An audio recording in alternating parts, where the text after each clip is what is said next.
Good morning, my beautiful kings and queens. I hope that this is a beautiful and a blessed day for you all. The sun is shining, so let's give God thanks and praise. So my question to you is, how many times are you going to give others the key to your destiny? How many times are you going to give people the keys to your happiness, to your joy, to your fulfillment? In this life, actually, a lot of people that are here are unaware of their purpose. A lot of people that are here on this earth, they are unaware of the direction that they are taking. They are unaware of the steps that they need to take to get to the next level. And all of these people that are unaware, they will try to orchestrate your life to fit their likes and dislikes. They will try to orchestrate your life to fit the role that they want you to play.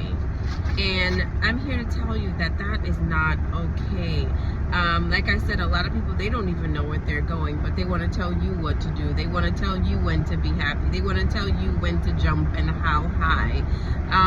You have to stop putting the keys to your life, the keys to your destiny in other people's hands. The moment that you wake up and you decide that, hey, I want to be myself. Hey, I want to carve my own path. Hey, I want to figure my own life out. You're going to piss a lot of people off because you are no longer fitting into their box. You are no longer fitting into the image that they want you to play to be in their life. But that's the minute that you take your power back.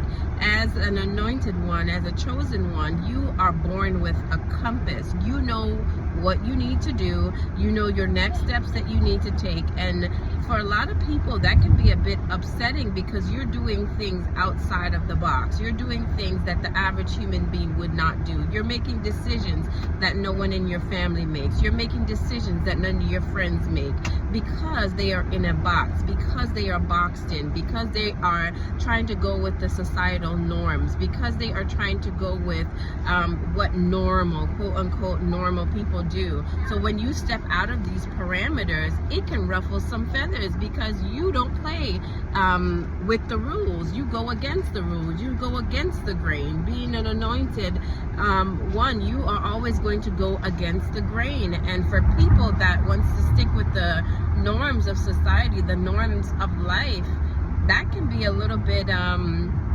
upsetting for them because it's like, who do you think you are? Why are you doing that? You can't do that. Don't act that way. Don't be that way because you're being your authentic self. So I find myself sometimes I have to put my foot down and say, hey, I'm going to be myself regardless of what you think. Hey, I'm going to fulfill my purpose regardless of what you think. I'm going to go the path that I feel in my heart and in my heart of hearts that I need to go on. And it's like we are taking advice from people who have not gone down the path that you have gone down.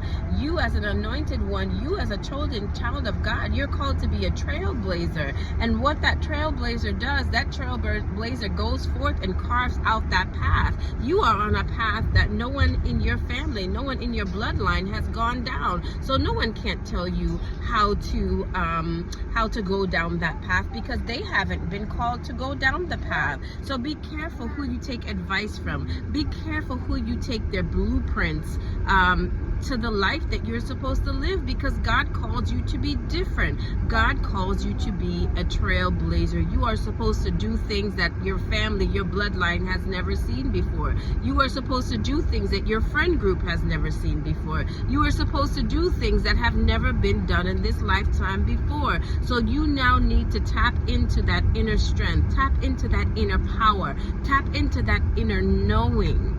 And go that way. That's the way that you need to go because God has placed the compass inside of you. He has placed the inner knowing inside of you. He has put those unctions within your spirit. So follow that. And though it may not make logical sense to the outside world, though it may not make logical sense to people around you, you know within your hearts of hearts, you know what you're doing. And that's okay. And a lot of people in this day and age, they're not used to that. A lot of people look to society for their norms. A lot of people look to society for their direction. But you, as a child of God, you follow the inner knowing. You're following the Holy Spirit. You are following your intuition. Get used to it. They're going to have to get used to you being a little weird. They're going to have to get used to you being a little bit different, because God has not called you to conform to the things of this world. You're supposed to stand out. You are supposed to be that light. You are supposed to be the light of the world. And how do you do that? How are you going to shine if everybody looks exactly the same? If everybody's doing the exact same things? That's not what you're called here for. That is not what you're called to do. You are called to be a difference maker. You are called to stand out. You are called to make new paths. You are called to be different. And while others around you, they may not get it, do it anyhow. While the people that are in your presence, in your family, in your friends group, they don't understand the way you move, do it anyhow, because that's what God has called you to be. You're here to be a difference maker. I love you guys. I hope you have a beautiful and a blessed afternoon.